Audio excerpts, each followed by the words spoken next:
আল্লাহর হাবিব সাল্লাল্লাহু আলাইহি ওয়াসাল্লাম বললেন, সাবআতুন ইউযিল্লুহুমুল্লাহু ফি যিল্লিহি ইয়াওমা লা যিল্লা ইল্লা যিল্লু।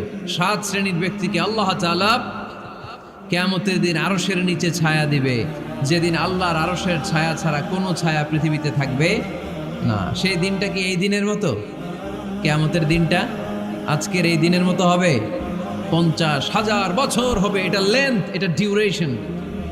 কাআন সাফসাফা লা তারা ফিহা ইওয়াজা ওয়ালা আমতা, লেভেল প্লেইং ফিল্ড, তামার জমিন। একটু কল্পনা করেন তো ওই দিনটা কত ভয়ঙ্কর।